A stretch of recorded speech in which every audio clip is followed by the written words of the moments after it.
I've come back to my car after being incarcerated in a hospital unfairly for over a month, after being abused for years, left neglected and forced out of my NDIS accommodation by Preya Grounder onto the side of the road with my therapy dog. And they sent the fucking cops to fucking interview me. And then they have, look at my car. Look, this is what I've been left with. It's just fucking, it's just rubbish. That's where the dog was. It's been a fucking joke.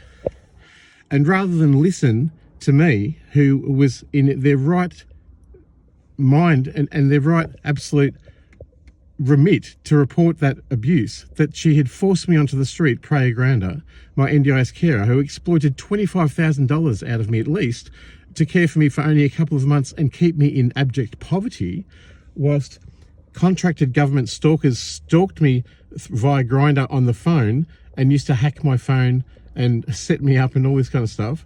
And I used to cruise around looking for a place to stay because I was being abused and neglected there. This is what I've been left with. They came, the cops interviewed me. They told Preya, they told the hospital service that I was suicidal. I clearly was not. I protest this shit because I want a better life. I deserve it, and I'm going to win. And they fucking put a section on me. I had to fucking go in the ambulance, had to say goodbye to my fucking therapy dog, Crystal, the most important thing to myself I've got in the entire world. And they made me dump her in the back of a fucking divvy van to take her away, God knows where. I'm going to try and get her back tomorrow from the Animal Welfare League, and I have to pay to get her back. What a fucking joke this is. And then they sectioned me. They put me in the hospital, and they blocked every single person from contacting me. Every single person. They blocked my carers. They blocked Clinton, my friend. They blocked Mitch, my friend, all my Sydney people. They blocked them all from coming in. NDIS workers would come to the door and they would be turned away by Nepean Hospital. And Dr. Jabeen, gee, has she got a fucking lot to answer for. They treated me with contempt. They treated me like I was crazy. And the woman who wrote the slip, who was with the ambulance service when the police came, told me that my ideas were bizarre, that I was delusional, and that I was suicidal. All of those things are clearly not true. This is a conspiracy. I've been fucked over big time. There is no other way to put it. It is impossible for a person of my standing, of the things I've done for society in my life, my creativity, my intelligence, of working independently for 30 years as an advocate helping other people, Sane Australia's Book of the Year, and merit-based scholarship and that earned me a Ph.D. and a doctorate in quantum posthumanism and framed by the end times and the Anthropocene. I am not a fucking stupid person, but what is a stupid fucking person is every fucking pig, that's the police, every fucking lawyer, you fucking dirty cowards, every fucking ombudsman, you fucking cunts, and every fucking NDIS provider I've ever fucking known. You are all absolutely fucking gutless people. Fucking making your way through life like a lemming till you get to the side of the road, till you get to the next bit, to get to payday, to get home. You have no idea about humility, about courage, about bravery, about resilience. You absolutely have no fucking idea. And you know what? Who else is a coward? My whole fucking friends and my whole fucking family. Well, guess what? I'm a rejected whistleblower. I've called out corruption at the highest levels in Australia and the highest levels in the land, up into and including the Prime Minister and Cabinet, ASIO, ASIC, and even to the ONHCR, where I applied for shelter and refuge from this headfuck of a country, this headfuck of a democracy that targets individuals unfairly, scapegoats them, sets them up, maims them, frames them, shames them, blames them, and persecutes them, and then fucking tortures them, and even sends government contractors to violently fucking kick their ass. Are you fucking kidding me, everyone? This is Australia we're talking about. This is a democracy. I am a member of that democracy, and I have a nearly free criminal record up until recently, when it was rightly predicted by me that I would be either silenced by being killed, nearly happened, or by being incarcerated in an insane asylum. They keep fucking trying to do that. It's now been 9 incarcerations in 3 years. Or to jail me as a person of interest, of political interest, who could turn the whole government on their head in a fucking split second, and who is now a threat to democracy, and who has become a threat and a liability to the Australian federal government for their crass way that they have persecuted me, and the vile way they have all victimised me, and the way that every single person I know has got on board with that. And, you know, believe the lies. Oh, pedophile, rapist, extortionist, you know, he's a fucking this, he's fucking that. I'm a fucking human being. I'm none of those things. Have a fucking think about it, people. Have a fucking good think. I'm under investigation. I can prove it. I've got the videos of them investigating me. I've got people gang stalking me on my phone. I've got all of that evidence. And if you don't fucking believe for a single fucking second that there are intelligent government contractors who go out to fuck people over and fuck them up and get the rest of the world to be turned against them, you're fucking wrong. This is the Australia we all know and love. For some, for most, it's a place where you can exercise your little bit of paradise and your little bit of, you know, your stake to your little claim, your little piece of paradise where you can be protected. And you're protected by never, ever opposing and never ever critiquing the powers that be that allow you your privileges. Unlike me, I'm fearless.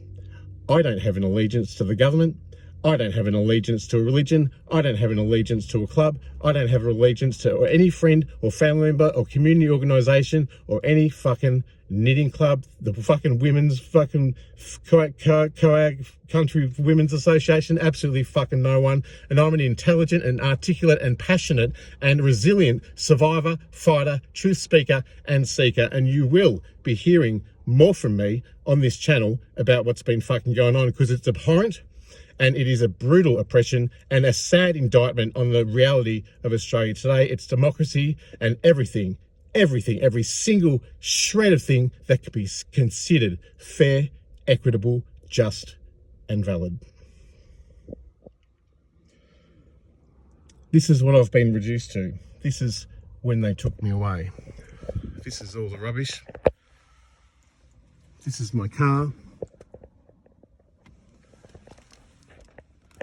I don't have a home. I don't have possessions. I don't have legal rights. I don't have human rights. I'm seen in this country as something subhuman, less than human. Someone not even deserving of a place to be. And have a look at that fucking hoodie that's just walked past. Look at this. Are you fucking gagging me? I'm gonna fucking... Oh, mate. I'm gonna have some hot sex, I'll tell you. Anyway, sorry, I got distracted.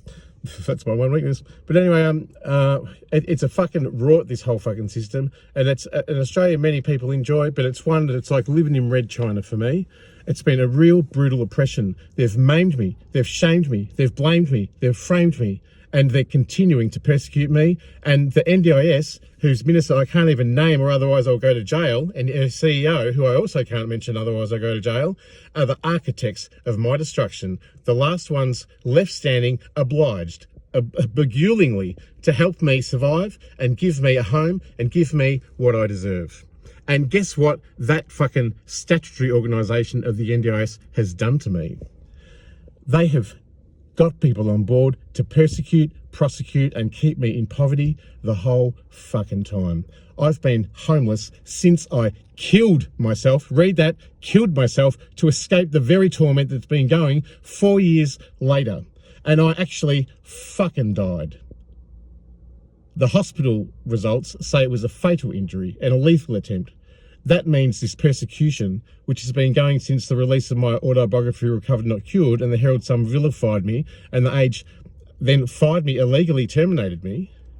That means that persecution, that trickery, that deceit, that manipulation of the legal system, that manipulation of society and politics has been going on for a long period of time. And that means that my fatal injury is actually a fucking murder. And it's clear to see that the Australian government would kill people. I put out a couple of suicide notes as I was chased out of Victoria by ministers and by police and by the health sectors, all colluding to threaten me with incarceration, the very place I didn't want to go, because I died there, and it's ineffective and it's a broken fucking system.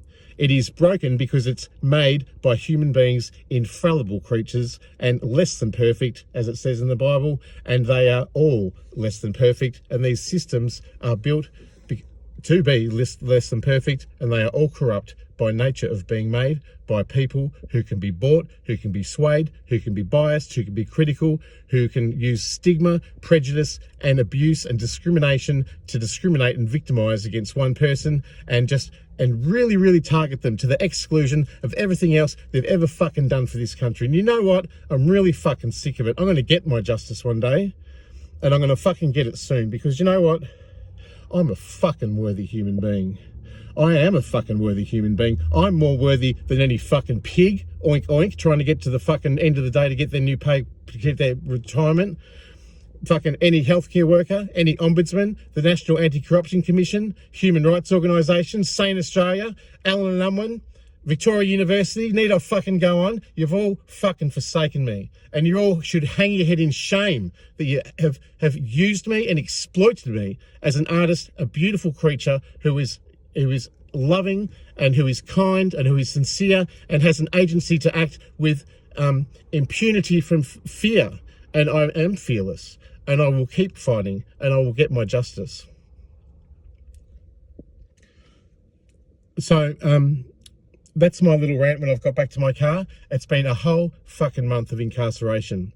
I was just about to be released on one day. Next thing you know, 16 thugs appear out of fucking nowhere, and I get fucking needles in the ass that make me unconscious, and I wake up in a fucking bed that's in the other ward, the ward for the really mad people, you know. And I'm fucking abused, neglected, and tortured. My phone was taken off me for the entire fucking month. Every visitor was turned away. Every person who was interested in me had already had their intentions in to help me resolved by the character assassination, which has been a brutal, sustained, and very intelligent agenda which has been going for a long time. And you know what else? It's done in a very fucking subtle way to avoid the people and the individuals who are actually orchestrating it. Steve Icenides, my former partner from ASIO. That'd be right. The DSS minister, Ray Griggs. I told him I owe him $125,000 and that I've defrauded the government, and he won't even come after me. I'm protected. I'm fucking somehow protected. I defrauded the NDIS of $50,000. Do you think anyone's going to investigate me? Absolutely fucking not. Why not? Because if it comes to the point where I get my day in court and I get to spill my beans on this fucking corrupt government and every shallow-minded, cowardly cunt that's in it, I'll fucking turn this whole country upside down. But you know what? All the same, I don't wish any harm on any fucking person that there ever fucking was, and I still don't. I still don't wish people harm, and they've murdered me. But this is what I will do. I'm going to point out the ways in which every single one of these people have hurt me. And then, because you know what? I don't deserve to hang on to the anger or the hate or the bitterness. I want to be free of that. So I'm going to put it in a video, and I'm going to put it out there, what they've actually done to me, how they've hurt me, how they've caused me harm, how they've made my life a living hell. And then I'm going to leave it in their court, and I'm going to let them deal with it, because it's not my shame to have, and it's not my guilt to have, and it's not my fucking, you know, my embodiment to actually have to suffer this anymore. It's all of you. It's all of you. And all these people should hang their head in shame for actually going to the absurd lengths they've gone to hurt me and to rob me and to take my rights and my human rights and my legal rights.